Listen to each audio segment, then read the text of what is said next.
மார்க்கப்படி என்ன? இப்போ அரசாங்கம் சொன்னதுக்காக செய்யணும்னு வைங்களேன், அரசாங்கமே சொல்லலை, நம்மளா இந்த மாதிரி கொரோனா பரவும் அதுக்காக வேண்டி நாங்கள் போடுறோம், அல்லது அரசாங்கம் சொன்னது எங்கள் மார்க்கத்துக்கு உட்பட்டு தான் சொல்லி இருக்கிறார்கள் அப்படியும் சில பேர் மார்க்க அறிஞர்கள் பத்துவாலாம் கொடுக்குறார்கள். அதாவது அரசாங்கம் சொல்லி இருக்குது, அரசாங்கம் சொன்னதுக்காக மட்டும் நாங்கள் செய்யலை, எங்கள் மார்க்கமே அதை தான் சொல்லுகிறது அப்படின்லாம் என்ன செய்யறாங்க, சில வாதங்களை எல்லாம் வைத்துக் கொண்டிருக்கிறார்கள். அதுக்கு என்ன எதை வச்சு ஆதாரம் காட்டுறாங்கன்னு கேட்டா, அதாவது இந்த மழை சம்பந்தமாக, கடும் குளிர் சம்பந்தமாக ஒரு ஹதீஸ் இருக்குது. கடுமையான மழை, கடுமையான குளிர். அந்த மழை குளிருக்காக வேண்டி என்ன வரும்னு கேட்டா, ரசூல் ஸல்லல்லாஹு அலைஹி வஸல்லம் என்ன செய்யறாங்கன்னா, மழை காலத்தில் நீங்க வர வேணாம் இல்லை, உங்கள் வீடுகளில் தொழுது கொள்ளுங்கள், சல்லு ஃபீ ரிஹாலிக்கும், நீங்கள் வீடுகளில் தொழுது கொள்ளுங்கள் அப்படின்னு சொல்லி ரசூல் ஸல்லல்லாஹு அலைஹி வஸல்லம் காலத்தில் கடுமையான குளிர், கடுமையான மழை நேரத்தில் பள்ளிவாசலில் பாங்கு சொல்லுவாங்க. பாங்கு சொல்லும் பொழுது என்ன சொல்லுவாங்கன்னா, இதையும் சேர்த்து சொல்லிடுவாங்க. எப்படி? ஹய்யா அலா ஸலான்னு சொல்லாம நீங்கள் உங்களுடைய வீடுகளில் தொழுது கொள்ளுங்கள். அப்போ ஒரு மழையின் காரணமாக ரசூல் ஸல்லல்லாஹு அலைஹி வஸல்லம் அவங்க காலத்தில் பள்ளிவாசல்ல பாங்கு சொல்லப்படும் போது என்ன சொல்லப்படுது? நீங்க வீட்டில் தொழுதுன்னு சொல்லியாச்சு. அப்போ அந்த மாதிரி இருக்கையில் இப்போ கொரோனா நோய் வருது, அந்த நோய்க்காக வேண்டி நம்ம ஏன் பள்ளியாக நாங்கள் கூட்டக்கூடாது? ரசூல் ஸல்லல்லாஹு அலைஹி வஸல்லம் அவர்கள் மழைக்காக இதை சொல்லியிருக்கிறாங்க. மழை குளிருக்காக வேண்டி, குளிரில் கஷ்டப்பட்டு வருவீங்க, சேரு சகதியெல்லாம் அப்படின்னா ஹதீஸில் வருது. சேரு சகதியில் நீங்கள் நடந்து வருவீங்க, அது உங்களுக்கு சிரமமாக இருக்கும், அதனால பாங்கு சொல்லும் போதே வீட்டில் தொழுதுக்கிறங்க அப்படின்னு சொல்லிடுவாங்க. இதை வைத்துக்கொண்டு என்ன செய்யறாங்கன்னு கேட்டா, அப்போ ஒரு மழைக்காக வேண்டி ரசூலுல்லாஹ் என்ன செஞ்சிருக்கிறாங்க, வீட்டில் தொழ சொல்லியிருக்கும் பொழுது இதை ஆதாரமாக வைத்து நம்ம ஏன் பூட்டக்கூடாது? அரசாங்கம் சொல்லாட்டா கூட, அரசாங்கம் பூட்ட சொல்லாட்டா கூட இந்த கொரோனா வருங்கிறான், பாதிப்பு வருங்கிறான், வரும்போது நம்ம ஏன் எல்லாத்தையும் வரைச்சு கஷ்டப்படுத்தணும், பூட்ட திறந்து வைக்கணும், பூட்டிட்டா என்ன அப்படின்னு இந்த மழை குளிருக்குரிய ஹதீஸை தான் இதுக்கு ஆதாரமாக காட்டுறாங்க. இதுல இந்த ஆதாரமாக காட்டுவது நிறைய பிழை இருக்கிறது. முதல் பிழை என்னன்னு கேட்டா, நீங்க சொல்றபடி வச்சுக்கிறோம், கொரோனா வரும், கொரோனாவால பாதிப்பு வரும் அப்படிங்கிறதுக்காக பூட்டலாம்ங்கிறீங்கல்ல, இந்த மழை ஹதீஸில் பூட்டலாம் இருக்கா? இல்ல, அது ஒரு அனுமதி தான் இருக்கிறது. ரசூல் ஸல்லல்லாஹு அலைஹி வஸல்லம் காலத்திலேயே இப்படி அறிவித்து விட்டு பள்ளியில தொழுகையும் நடக்கும். வர விரும்பினவன் வரணும், கஷ்டம் நினைக்கிறோம் வராதுன்ற ஒரு சலுகையா கட்டளையா? அந்த ஹதீஸ்ல சலுகையாக சொன்னால் அது ஒரு நிலைப்பாடு எடுக்கணும், கட்டளையாக சொன்னால் அது ஒரு நிலைப்பாடு எடுக்கணும். கட்டளை என்ன அர்த்தம்? ஒருத்தன் வரவே கூடாது, அடிச்சு வரட்டிடுவோம் அப்படிங்கிற மாதிரி சொல்லி இருந்தார்களே, ஆனால் இந்த ஹதீஸ் ஆதாரம் வச்சு நீங்க பூட்டலாம். இந்த ஹதீஸ் சலுகையா கட்டளையா அதை நம்ம பார்க்கணும். சலுகையா கட்டளையான்னு எப்படி பார்க்கறது என்று கேட்டால், இது சலுகை தான் என்பதற்கு ஆதாரம் காட்டுறாருந்தா புகார் நிறைய இருக்கு. உதாரணத்துக்கு இந்த விஷயம் புகாரில் நிறைய இருக்கிறது, முஸ்லீம்ல இருக்கிறது. 1013வது ஹதீஸ். இந்த ஹதீஸ்ல என்ன வருதுன்னு கேட்டா, ரசூல் ஸல்லல்லாஹு அலைஹி வஸல்லம் ஜும்மாவில் பயான் பண்ணிட்டு இருக்கிறாங்க. கடுமையான பஞ்சம், மழை இல்லாம வறட்சி காலம். அப்போ ஒருத்தர் எழுந்து ரசூலுல்லாஹ்ட்ட, அல்லாஹ்வுடைய தூதரே, கால்நடையெல்லாம் செத்து தொலையுது, நாங்கள் தண்ணி இல்லாமல் கஷ்டப்பட்டு இருக்கிறோம், நீங்க எங்களுக்காக துவா செய்யுங்க. மெம்பர்ல ரசூலுல்லாஹ் பயான் பண்ணிட்டு இருக்கிறாங்க. ஒருத்தர் எழுந்து என்ன செய்யறாரு, எங்களுக்காக நீங்க துவா செய்யுங்கன்னு கேட்கிறாரு. ரசூல் ஸல்லல்லாஹு அலைஹி வஸல்லம் மழை வேண்டி ஜும்மாவிலேயே மழை தொழுகைன்னு தனியா பண்ணாம மெம்பர்ல இருந்து என்ன செய்யறாங்க, மழைக்காக வேண்டி துவா செய்யறாங்க. துவா செஞ்சு கையை இறக்குறதுக்குள்ள மழை கொட்ட ஆரம்பித்து விட்டது. உள்ள எல்லாம் அந்த பந்தல் தானே, உள்ளவங்க நனைஞ்சு போற அளவுக்கு மழையை கொட்ட ஆரம்பிச்சு, நாங்க நனைந்து கொண்டுதான் வெளியே போனோம் அப்படின்னு சொல்ற அளவுக்கு சரியான மழையாகி விட்டது. மழைன்னு சொன்னா அந்த அன்னைக்கு பேஞ்ச மழை இருக்குல்ல, அன்னைக்கு பேஞ்சு நிக்கல, வெள்ளிக்கிழமை மழை, சனிக்கிழமை மறுபடியும் மழை விடாம, ஞாயிற்றுக்கிழமை மழை, திங்கக்கிழமை மழை, செவ்வாய்க்கிழமை மழை, மறு புதன்கிழமை மழை, வியாழக்கிழமை மழை, மறு வெள்ளிக்கு மழை. அந்த மழை பிடிச்ச மழை எப்படின்னு கேட்டா, அந்த ஜும்மாவில இருந்து ரசூலுல்லாஹ் துவா செய்யறாங்க. வெள்ளிக்கிழமை பெய்த மழை மறுநாள் மறுநாள் மறுநாள் மறுநாள் நீடித்து அடுத்த ஜும்மாவுலையும் என்ன செய்கிறது, அந்த மழை பெய்கிறது, பெஞ்சுக்கிட்டே இருக்குது விடாம. 7 நாள் 8 நாள் மழை, வெள்ளி டு வெள்ளினா 8 நாள், அப்ப 8 நாள் மழை, அப்ப 8 நாளா தொடர்ந்து மழை பெய்யுது. இப்ப என்ன செய்யறாங்க, ரசூலுல்லாஹ் இந்த 2வது வெள்ளிக்கிழமை இருக்குல்ல, அதுல மெம்பர்ல ஏறி அதே மாதிரி உரை நிகழ்த்துறாங்க. அதே மாதிரி ஜும்மா உரை நிகழ்த்தும் பொழுது மழையில மழை பெய்து கொண்டிருக்கிறது, திருவள்ளா மழை, உருவார மழை. அந்த உருவார 8 நாள் மழையில ரசூலுல்லாஹ் என்ன செய்யறாங்க, உரை நிகழ்த்துறாங்க. அப்ப அதே ஆள் எந்திரிக்கிறார். இந்த மழை வேணும்னு கேட்டார்ல, அவர் வந்திருக்கிறார். இருந்து அல்லாஹ்வுடைய தூதரே ரொம்ப ஜாஸ்தியா இருக்குது, மழையில எல்லாம் சாவுது, தண்ணி ஜாஸ்தியா இருக்குன்னோட ரசூலுல்லாஹ் என்ன செஞ்சாங்க, மழை வேணான்னு சொல்லக்கூடாதுங்கிறதுக்காக வேண்டி இறைவா இந்த வேற பக்கத்துக்கு அனுப்பிடு, சுற்றுப்பகுதிக்கு அனுப்பிடு என்று ரசூல் ஸல்லல்லாஹு அலைஹி வஸல்லம் செஞ்சாங்க, துவா செஞ்சாங்க. உடனே அந்த மழை மதீனாவுக்கு ஸ்டாப் ஆகி மற்ற பகுதிகளுக்கு பெய்தது என்கிற ஒரு சம்பவம் புகாரில் 1013வது ஹதீஸில் இடம்பெற்றிருக்கிறது. இதுல என்ன விளங்குறோம், ஒரு வார மழை பெஞ்சு கூட ஜும்மா நிறுத்தப்படலை, வராமல் இருக்கலாம், வராமல் இருக்க அனுமதி இருந்துச்சே தவிர ரசூலுல்லாஹ் நிப்பாட்டினாங்களே. 8 நாள் மழை வந்து கூட முதல் ஜும்மாவில் மழை பெய்யுது, அடுத்து தொடர்ச்சியாக விடாமல் பெய்து கொண்டு 8 நாளைக்கு 8 நாள் மழை ஊரே முழுகி போற அளவுக்கு மக்கள் கோரிக்கை வைக்கிற அளவுக்கு மழை பெஞ்சிருக்குது. ரசூலுல்லாஹ் என்ன நிப்பாட்டல, ஜும்மா அவங்க உரை தான் நிகழ்த்துறாங்க. அந்த மனிதரும் கூட நின்று கேள்வி கேட்கிறாரு, மழையில 8 நாள் மழையை அனுபவிச்சவர். அப்ப மக்கள் சகாபாக்கெல்லாம் வந்துதான் இருக்கிறாங்க. அப்ப என்ன வழங்குறோம், வராமல் ஒருத்தர் இருந்தால் அவருக்கு அனுமதி, வரவே கூட பூட்டணும்னு அர்த்தமா அதுக்கு. நீங்கள் மழை நேரத்தில் வீடுகளில் தொழுது கொள்ளுங்கள் என்பது ஒரு பர்மிஷன் தானே தவிர, மழை பெஞ்சால் நான் போய் ஜும்மா நான் இது கிடக்கணும், அது கூட என்கிட்ட இருக்குது, நான் கார்ல போய் இறங்கிடுவேன், மழை போட்டு வச்சுக்கிறேன்னு வருவார். உங்களுக்கு என்ன, அது நினைஞ்சு கூட வருவாரு. பள்ளிவாசல் எப்படி பூட்டுவீங்க, வீடுகளில் தொழுது கொள்ளுங்கிறது அந்த வார்த்தைக்கு பள்ளியை பூட்டுற அர்த்தம் இப்படி வரும். நீ என்ன செய்யணும், இந்த மாதிரி மக்களே கொரோனா பயப்பட்டீங்கன்னா வீட்டில் தொழுதுக்கிறங்கன்னு சொல்லணும், அந்த அனுமதி உங்களுக்கு இருக்குது. ஆனா பள்ளிவாசல் போட்ட அனுமதி என்ன இருக்குது, நான் விரும்பி நான் வருவேனே, நான் தொழு ஆசைப்பட்டு வருவேனே, எனக்கு நான் 27 மடங்கு நன்மை வேணும்னு சொல்லி நான் வருவேனே, ஜும்மாவுடைய நன்மை இழக்க கூட நான் வருவேனே, அவனெல்லாம் தெருவில் இப்படி கட்டுவீங்க. அப்ப இது ஒரு ஆதாரமா காட்டலாமா, எப்ப காட்டலாம், கட்டளையா இருந்தா காட்டலாம். பள்ளிக்கு வரக்கூடாது, இழுத்து பூட்டிடுவோம், வீட்டெல்லாம் தொழணும் அப்படின்ட்டு அர்த்தத்தில் இருக்குமையானால்தான் நீங்க மார்க்கத்தில் இதுக்கு அனுமதி இருக்குன்னு சொல்ல முடியும். இதுல சலுகை, அனுமதியான ஒரு சலுகை தான் இது, அதை பார்க்கிறோம். அதே மாதிரி இதே விஷயம் 933 விவரமா இருக்கிறது. இப்போ முத்திர்னா யௌமனாதாலிக்கு அந்த நாள்லேயும் மழை, ஒமினல் கதி மறுநாளும் மழை, பாதல் கதி அதுக்கடுத்த நாளும் மழை, உள்ளதிகளி அதுக்கடுத்த நாளும் மழை, அத்தல் ஜும்மாத்துல் உஹ்ரா மறு ஜும்மா வரைக்கும் இப்படி தெளிவான வாசகங்களை கொண்ட 8 நாள் மழை என்று அதில் இருக்கிறது. அதே மாதிரி இன்னொரு ஹதீஸ் புகாரில் 669வது ஹதீஸ். அதில் என்ன இருக்குன்னு கேட்டால், பள்ளிவாசலில் என்ன செய்யுது, திடீர்னு மழை கொட்ட ஆரம்பிக்குது, பயங்கரமா கொட்டினா பள்ளிவாசல் உள்ளெல்லாம் தண்ணி ஆகி போச்சு, தண்ணி ஓட ஆரம்பிக்குது. அப்ப இக்காம சொல்லி ரசூலுல்லாஹ் என்ன செய்யறாங்கன்னா, அந்த களிமண்லையும் தண்ணியிலையுமே சஜிதா செஞ்சாங்க, அந்த களிமண் அடையாளத்தை நாங்க பார்த்தோம், களிமண் சேர்மார்க்கெல்லாம் ஓடுங்கப்பான்னு அனுப்பல. அப்ப ரசூல் ஸல்லல்லாஹு அலைஹி வஸல்லம் அவர்கள் மழையில தொழுது பள்ளிக்குள்ள தொழுது இருக்கிறார்கள் என்பதற்கு புகார்ல 669வது ஹதீஸ் ஆதாரம் இருக்கிறது. அது போக இதுல இந்த மழை நேரங்கள்ல வீட்டில் தொழுதுக்கிறங்கன்னு சொன்னாங்கல்ல, அந்த ஹதீஸ் முஸ்லிம்ல வரும் பொழுது ஒரு கூடுதல், முஸ்லிம் நூல்ல வரும்போது கூடுதல் வாசகத்தோட வருது. எப்படி வருதுன்னு கேட்டா, லியுஸல்லி மன் ஷாஅ மின்கும் ஃபீ ரஹ்லிஹி, அதாவது பள்ளியில தொழுது கொள்ளுங்கன்னு வேற அறிவிப்புல வந்தாலும் முஸ்லிம்ல வரக்கூடிய ஒரு அறிவிப்புல என்ன வருதுன்னு கேட்டா, உங்களில் யார் விரும்புகிறீர்களோ அவர்கள் வீட்டில் தொழுவீங்க, அப்படி வாசம் வந்துருச்சு. அதாவது கட்டளை இல்லைங்கிறதுக்கு என்னன்னா, விரும்பியவர்னு அர்த்தம் என்ன, விரும்பினா வரலாம், வராம இருக்கலாம், வரலாம் வராம இருக்கலாம்ங்கிற அடிப்படையில் தான் இந்த போதனை நமக்கு சட்டம் சொல்லப்படுச்சே தவிர, என்னமோ ரசூலுல்லாஹ் தடுத்துட்ட மாதிரி நினைத்து கொண்டு, ரசூலுல்லாஹ்வே தடுத்திருக்கும் போது நாங்க ஏன் தரக்கூடாது, நாங்க ஏன் பள்ளியை பூட்டக்கூடாது, பள்ளியை பூட்டுறதுக்கு ஆதாரம் இருக்குது. அப்ப இதுல என்ன வருது, லியுஸல்லி மன் ஷாஅ மின்கும் ஃபீ ரஹ்லிஹி, யார் யாரு அவங்க வீட்டில் தொழ விரும்புறீங்களோ வீட்டில் தொழு கொள்ளுங்கள், மழையாக இருக்கிறது, சிரமப்பட்டு வர வேணாம் நினைக்கிறீங்களா, இருந்துட்டு போங்க விரும்பியவர்கள். அப்ப இங்க வர விரும்புனா வரலான்னு அர்த்தம்.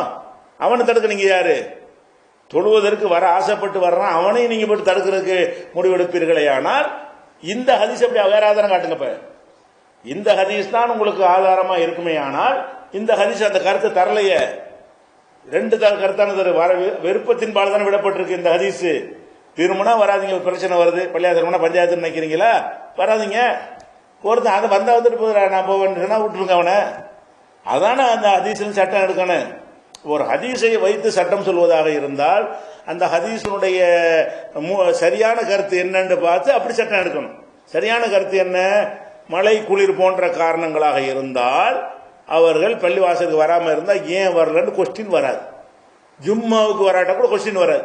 சரியான மழையா இருக்கு, ஜும்மாவுக்கு ஒருத்தர் வரல, வீட்டில் தொழுதுகிட்டாரு, சிங்கிளா இருந்தால் லொகர் தொழுகிறாரு, அல்ல குடும்பத்தார சேர்ந்து ஜும்மா தொழுதுகிட்டாரு, அல்ல பணம் கேட்க மாட்டாங்க, சொல்ல அனுமதி கொடுத்துட்டாங்க. அது வர்றவனு தடுப்பீங்களா? நீங்க நினைஞ்சுக்கிட்டு வரலாமே, பள்ளிவாசலுக்கு வரலாம்ல, அப்படி வருவதற்கு நினைஞ்சு கொண்டு வரலாம்.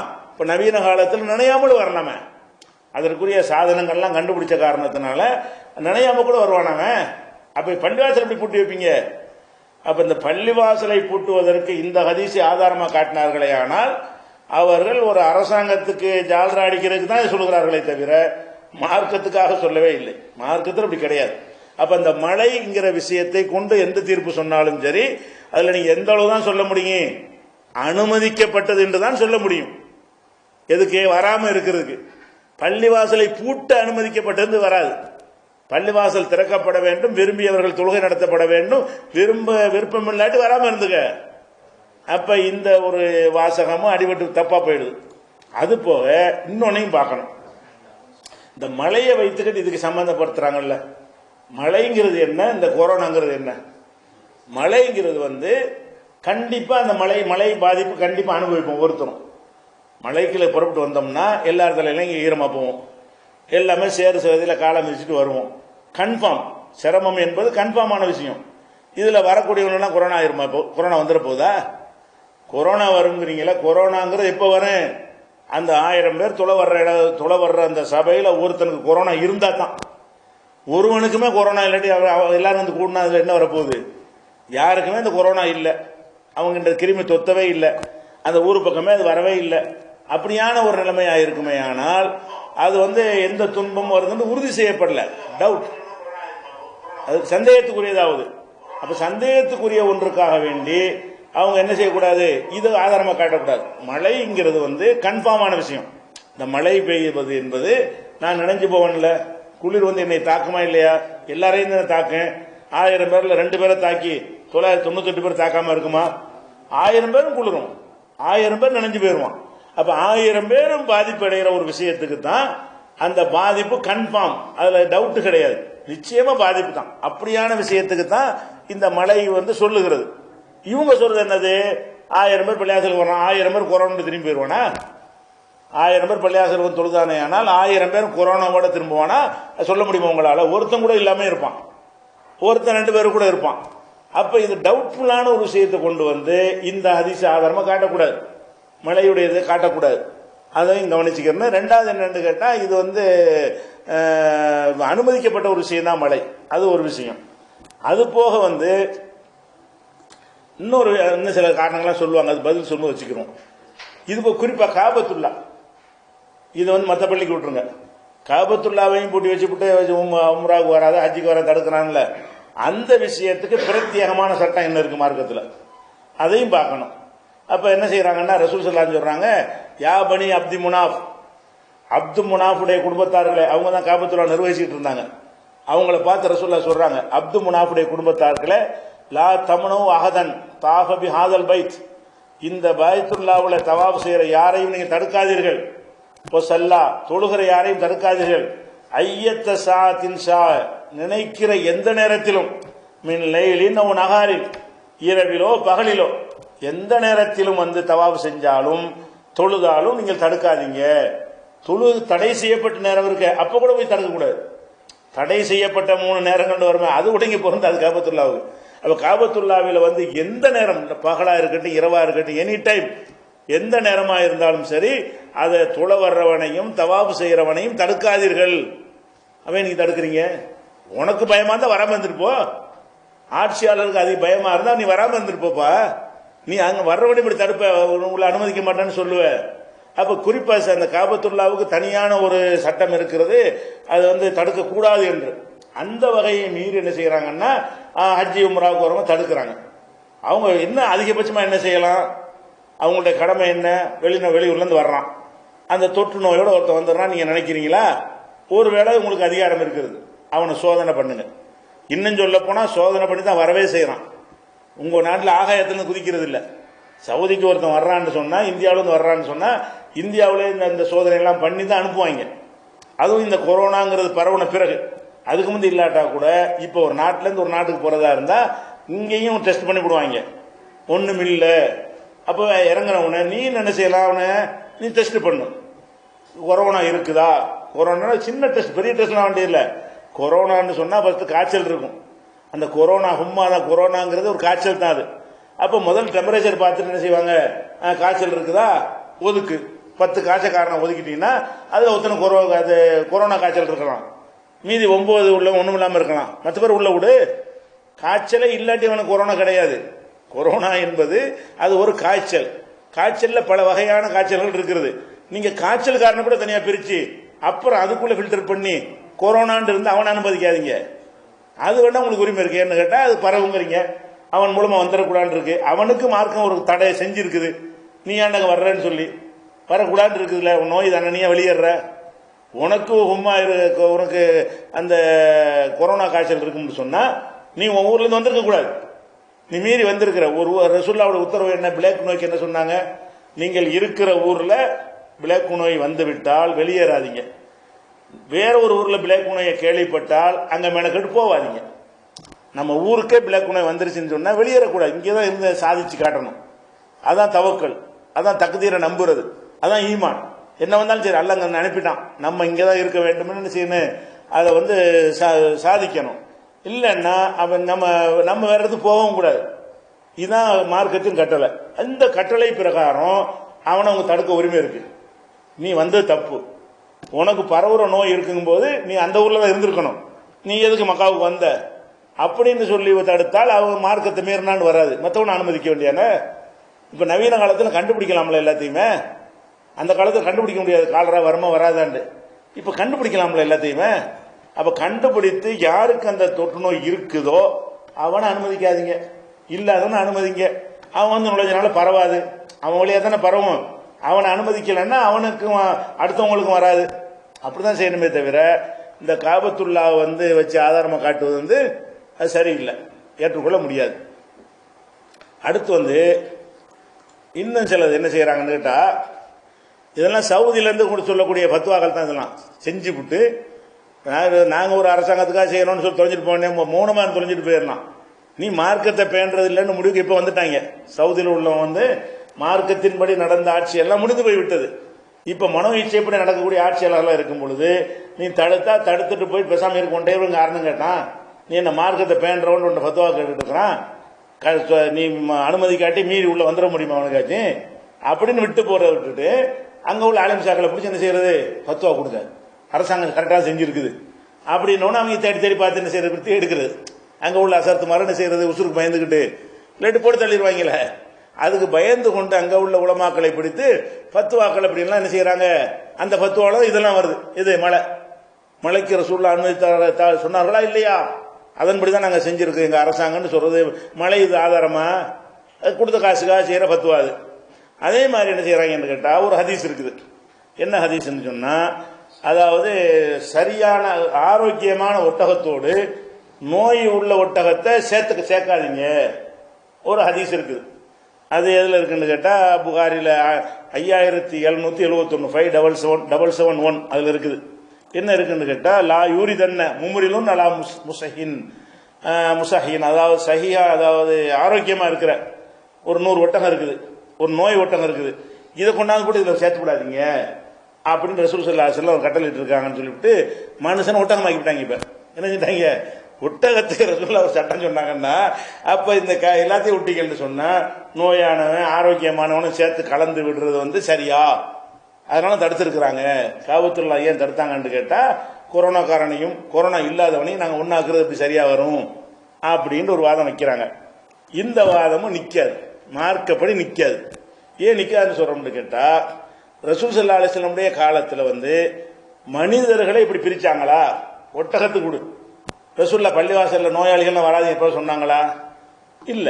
அவங்க ஹதீஸ்ல என்ன வருது, ரசூல் ஸல்லல்லாஹு அலைஹி வஸல்லம் அதிகமான நேரம் நீட்டி தொழுகிறவர் கண்டிக்கிறாங்க.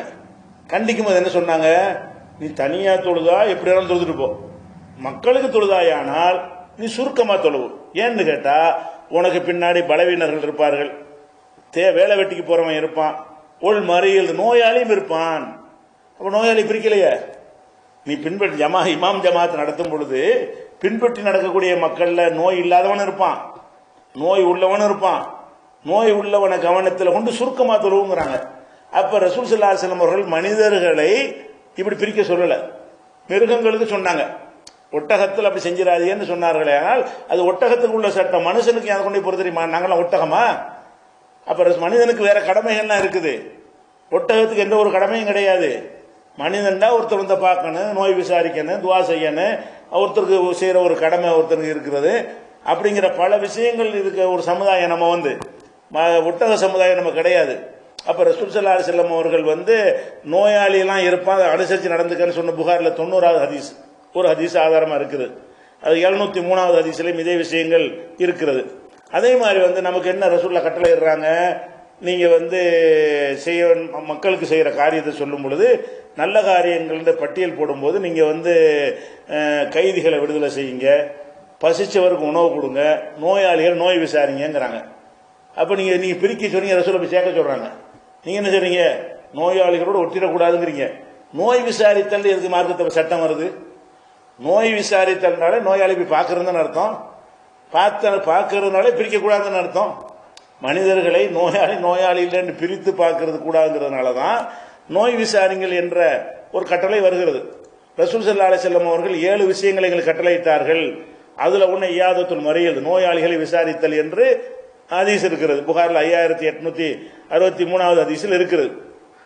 அப்ப இவங்க என்ன செய்றாங்க? ஒரு ஒட்டக கதையை தேடி எடுக்கிறாங்க. ஒட்டகத்தினுடைய கதையை தேடி எடுத்து பாத்தீங்களா, நல்ல ஒட்டகத்தோட நோய் ஒட்டகத்தை சேர்க்கக்கூடாது. அப்ப காபத்துல்லாவுல பள்ளிவாசல்கள் எல்லாத்தையும் விட்டோம்னு சொன்னா நல்லவன் கெட்டவன் எல்லாம் கலந்து நிக்கிறான், அது தப்பு, மார்க்கத்தில் தப்புங்கிறதுக்கு இந்த ஒட்டகத்தை ஆதாரம் காட்டுறாங்க. அதே மாதிரி இன்னொரு ஹதீஸ் இருக்கு, அல்லாஹ் மறுமை நாளில் விசாரிப்பான், ஒருத்தனை விசாரிப்பான். அதுல ஒருத்தனை விசாரிப்பான், ஏண்டா இப்போ ஆதமுடைய மகனே, நான் நோய்வாய்ப்பட்டிருந்தேனே, என்னை நோய் விசாரிச்சேன் நல்லா கேட்பான்.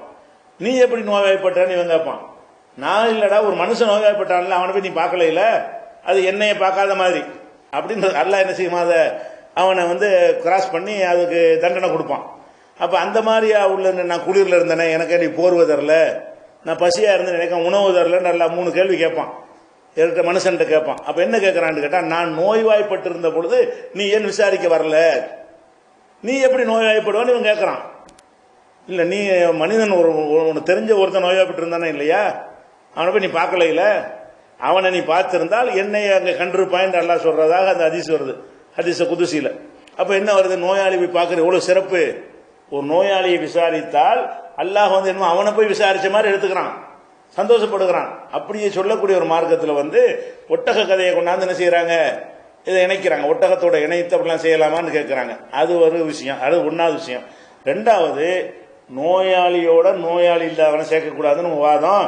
அப்ப நிரூபி, நோயாளி பிரிச்சிரு, நீ ஒருத்தருமே நோயாளி இல்லையா பண்ணி சொன்ன வரத்துல எல்லாத்தையும் நிப்பாட்டுற.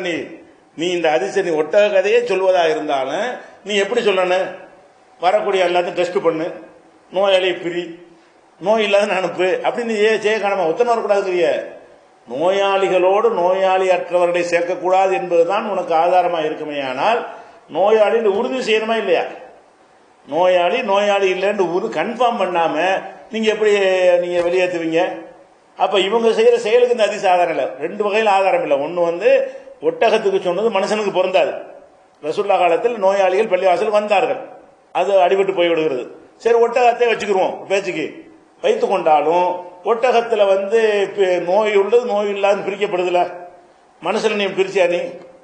நீ ஒட்டுமொத்தமா தானே எல்லாரையும் வேணாங்கிற, நல்லவனு வராத கெட்டவனு வராதுங்கிற. அது போக இதுதான் உன்னுடைய பதிலாக இருக்குமே. ஆனால் அப்ப வீடுகளுக்கு அந்த மாதிரி போடு, கடைகளுக்கும் போடு, எல்லாம் கலந்தான் நிற்கிறான். பள்ளியாசலுக்கு மட்டும் தான் அந்த சட்டத்தை போடுறாங்க. டோட்டலா இப்பதாங்க ஊரடங்கு எல்லா பக்கம் கொண்டு வந்துட்டு இருக்கிறானுவோ. இதுக்கு முன்னாடி இந்த சட்டம் போடும்போது மற்ற இடம் அனுமதி இருந்துச்சு. அப்ப இதெல்லாம் ஒரு ஆதாரமாக என்ன செய்யறாங்க, சவுதி உலமாக்கள் சொல்லிக்கொண்டு இதெல்லாம் மக்களுக்கு சொல்றதை காட்டுறாங்க. அதே மாதிரி வந்து இன்னொரு ஹதீஸை காட்டுறாங்க. என்னன்னு கேட்டா, இதுவும் சவுதி உலமாக்கள் தான். அதாவது அந்த அரசாங்கம் சொல்லிருச்சுல, அரசாங்க நிர்பந்தம் வழி இல்லைங்க, கட்டுப்பட்டு போங்கன்னு சொல்லி தொலைஞ்சிட்டு போக வேண்டியது தானே. நம்ம ஆரம்பத்தில் நம்ம சொன்னமா இல்லையா, நிர்பந்தமாக இருந்தாலும் உங்களுக்கு குற்றம் வராது. அப்படி சொல்லிட்டு இல்லாட்டி வாய மூடிட்டா இருக்க வேண்டியதானே. அது சவுதியுடைய அந்த அரசாங்கத்துடைய கருணை பார்வைக்காக என்ன செய்யறாங்கன்னு கேட்டா, இன்னொரு அதிசயம், குஷ்டரோகியை கண்டால் சிங்கத்தை கொண்டு விரண்டோடுவதை போல ஓடு ரசூல்லா சொல்லி இருக்கிறார்கள். அந்த அதிசயம் போய் எங்க சவுதி பத்தோல் இதெல்லாம் வருது. எப்படி மினல் அசதி மினல் மஜ்தூமி, குஷ்டரோகியிடமிருந்து ஓடு, கமா தஃபிர் மினல் அசதி, சிங்கத்தை விட்டு ஓடுற மாதிரி குஷ்டரோகியை கண்டால் ஓடு.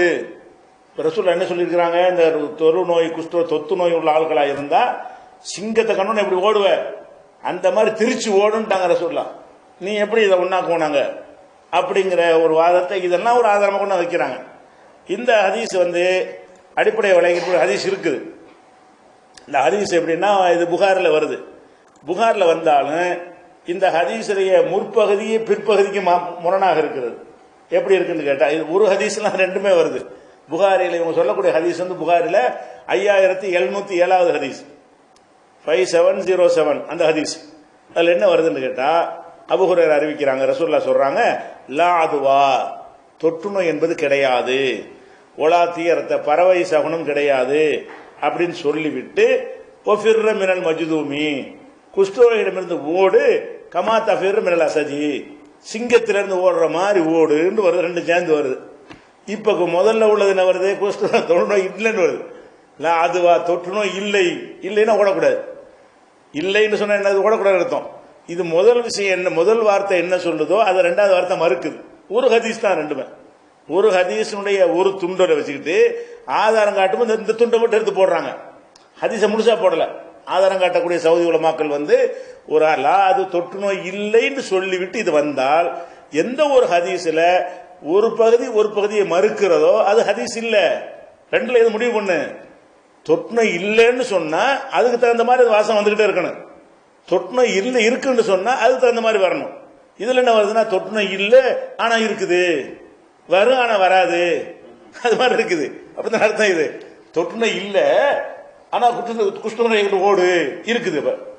அப்ப இருக்குன்னு சொன்னாங்களா இல்லைன்னு சொன்னாங்களா? ரசூலுல்லாஹ்வோட ஒரு ஹதீஸை இப்படி குழப்பமா உள்ள வாசகத்தை இல்லாம தெளிவா சொன்ன ஹதீஸ் இருக்குல்ல, தொற்று நோய் வேணாண்டு இல்லைன்னு, அதை சொல்லுங்க. இதுல ஒரு பகுதி அடுத்த பகுதியை மறுக்குது. இது சரின்னா அது சரியில்லை, அது சரின்னா இது சரியில்லை, ரெண்டும் எப்படி சரியாகும்? அப்ப அந்த ஹதீஸ 5707 ஹதீஸை வச்சு ஆதாரம் காட்டுறாங்க. குஷ்டரோகிட்ட ஓட சொல்லிட்டாங்க ரசூலுல்லாஹ். அது சொல்லும் போது கூட இது அந்த பகுதியை திருப்பி செஞ்சுட்டேன்னு சொல்றான்னு பாருங்க. அப்படி போடும்போது முழு வச்சு போடுமா இல்லையா? ஒரு ஹதீஸ் சின்ன ஒரு துண்டு, அதுல கரெக்டா அதை மட்டும் வெட்டிட்டு தொற்று நோய் இல்லைன்னு பகுதியை வெட்டிவிட்டு சவுதி உலமாக்கள் இந்த துண்டை மட்டும் போட்டு என்ன செய்யறாங்க பத்தியா, சிங்கத்தை கண்டு இப்படி. இன்னொன்னு கேட்கிறேன், இப்படி ரசூலுல்லாஹ் சொல்லுவாங்களா? இது அடிப்படை ஒன்று வச்சுக்கணும். ஒரு குஷ்டரோகியா இருந்தான்னு சொன்னா சிங்கத்தை கண்டு ஓடுற மாதிரி ஓடணுமா, அவனை கவனிக்கணுமா? இந்த மார்க்கம், இஸ்லாம்ங்கிற மார்க்கத்தினுடைய கடமை என்ன? அவன் ஒரு குஷ்டரோகியா இருந்தான்னு சொன்னா அதிகபட்சம் நீ என்ன செய்யலாம், போய் தோடாம வேண்டாம் இருந்துக்க, கையெல்லாம் அழுகி போன மாதிரி இருக்கு, அருவருப்பா இருக்குன்னா அதுக்கு உனக்கு உரிமை இருக்குது. அதுக்கு ஹதீஸ் இருக்கு. ரசூலுல்லாஹ் பையத்து செய்ய வரும் பொழுது உனக்கு பைய செஞ்ச நீ போப்பான்னு அனுப்பி விட்டாங்கன்னு இருக்கு, முஸ்லீம்ல இருக்குது. அந்த அளவுக்கு டிஸ்டன்ஸ் பண்ணா ஓகே. எல்லா மனுஷனும் அப்படித்தான் செய்வோம். கையெல்லாம் அழுகி போயிருக்கும் பொழுது அவனுக்கு சோறு வாங்கி கொடுப்போம், வைத்தியம் செய்வோம், கிளவுஸ் மாட்டிக்கிட்டு ஏதாவது அவனுக்கு ஹெல்ப் பண்ணுவோம். என்ன செய்ய மாட்டோம், அவனை கட்டி பிடிக்க மாட்டோம். அது எல்லா மனிதனுக்கும் இயல்பாக உள்ளது. அந்த குஷ்டரோகி சம்பந்தமா ரெண்டு விஷயம் வருது. ஒன்னு சிங்கத்தை கண்டு ஓடுற மாதிரி ஓடு, இன்னொன்னு பையத்து செய்யணும்னு வர்றாரு, சிலா தழுவி கொண்டு கையெல்லாம் அழுகி போயிருக்குது. அவர் ரசூலுல்லாஹ் என்ன செய்யறாங்க, நான் பையத் செஞ்சுட்டப்பா, நீ பையத்துனா கையை வைக்கிறது, கையை பிடிச்சி கையில வச்சு உறுதிமொழி வாங்குறது, உனக்கு பையத் செஞ்சாச்சு நீ போ அப்படின்னு ரசூலுல்லாஹ் அதை மட்டும் செய்யல, மற்ற சொல்ல வேண்டிய உறுதிமொழி எல்லாம் சொல்லி கொடுக்குறாங்க. இப்படி ரசூலுல்லாஹ் நடந்ததன் மூலமாக நீங்கள் நடக்கலாம். அந்த மாதிரி ஒருத்தர் அந்த மாதிரி இருப்பாரே ஆனால் அது நமக்கு அருவருப்பாக தெரியுமே, ஆனால் அதை செய்யலாம். அதே நேரத்தில் ரசூலுல்லாஹ் சிங்கத்தை கண்டு ஓடினாங்களா, இவரை கண்டவுடனே கூப்பிட்டு பையத் செஞ்சாங்களா, சிங்கத்தை கண்டு ஓடுறவங்க அவங்கள காட்டில் விட்டுருவா, ஊருக்கு வெளியில விட்டுவான்னு சொன்னாங்களா? அப்படி செய்யக்கூடாது. அப்ப ரசூலுல்லாஹ்வுடைய அந்த ரசூலுல்லாஹ்வுடைய பொது இஸ்லாத்தினுடைய கான்செப்ட், மனிதர்கள் பாதிக்கப்பட்டவங்க ஹெல்ப் பண்ணணும், நோயாளிகள் ஹெல்ப் பண்ணணும், அவங்களை விசாரிக்கணும், அவங்களுக்கு பக்கபலமா நிக்கணும். அப்போ ஒருத்தனுக்கு மாதிரி குஷ்டரோகி வந்துச்சுன்னா வாப்பா மகன் விட்டு ஓடி போயிடணுமா? உங்க இது அவனுக்கு தானே வரும். இந்த கட்டளை எல்லாருக்கும் தானே. ஒருத்தனுடைய தகப்பனாரு குஷ்டரோகி வந்துருச்சு, மகன் என்ன செய்யணும், விட்டுட்டு ஓடி போயிடணும். இப்ப சிங்கத்தை கண்டு ஓடுற மாதிரி கொண்டு என்ன செய்யணும், காட்டில் கொண்டு விட்டுட்டு ஒரு சாவடிக்கணுமா? இப்ப அல்லாஹ்வுடைய ரசூல் இப்படி சொல்லியிருப்பாங்களா, அது யோசிக்க வேணாம். குஷ்டரோகியை கண்டு சிங்கத்தை விட்டு விரண்டோடுற மாதிரி அவனை கவனிப்பாரற்று விடுங்கிறது இஸ்லாத்தினுடைய போதனையா? அப்படி சொல்ல மாட்டாங்க. இதெல்லாம் ஆதாரமாக காட்டுறாங்க. இந்த ஹதீஸை எடுத்தார்களே ஆனால் முற்பகுதி பிற்பகுதியை மறுக்கிறது ஒண்ணு, இஸ்லாத்தினுடைய ஒட்டுமொத்த ஒரு கான்செப்ட் இருக்கா இல்லையா? எப்படியான ஒரு மார்க்கமா இது? அப்படியான ஒரு மார்க்கம் கிடையாது. இதை நம்ம கவனிக்கணும். அதுபோக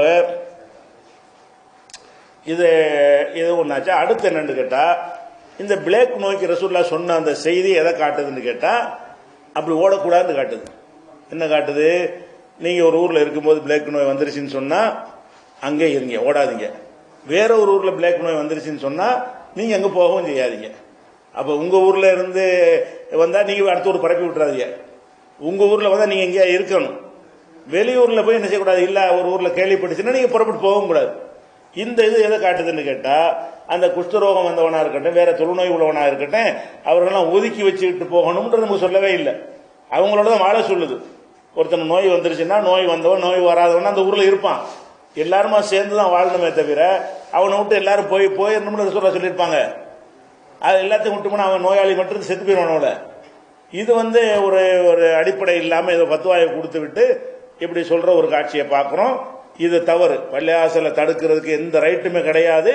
அது இவங்க ஒரு காரணம் சொன்னார்களே, ஆனால் அதுக்கு ஆதாரத்தை சொல்லணும். நிர்பந்தத்தை சொல்லிட்டு போங்க. உலக காரணத்துக்காக நிர்பந்தம் ஆயிடுச்சு, சட்டம் போட்டாங்க, வேற வழி இல்லை, அப்படி நமக்கே சட்டம் நம்மளை பிரதம் செய்ய போறோம். ஒரு உத்தரவு போட்டானே ஆனால் அதை மீறுவதற்கு எந்த ஒரு லூப்பும் இல்லை அப்படின்னு சொன்னா நம்மளும் என்ன செய்வோம்? அதைத்தான் கடைப்பிடிப்போம். அது சும்மா வீம்புக்கெல்லாம் பொய் பத்துவா கொடுக்க முடியாது. அதான் யதார்த்தம். அப்படி சொல்லிட்டு போங்க. அதே மார்க்கத்தில் உள்ள ஹதீஸ் பண்ணி தான் அவன் செஞ்சிருக்கான்னு ஏன் சொல்றீங்க?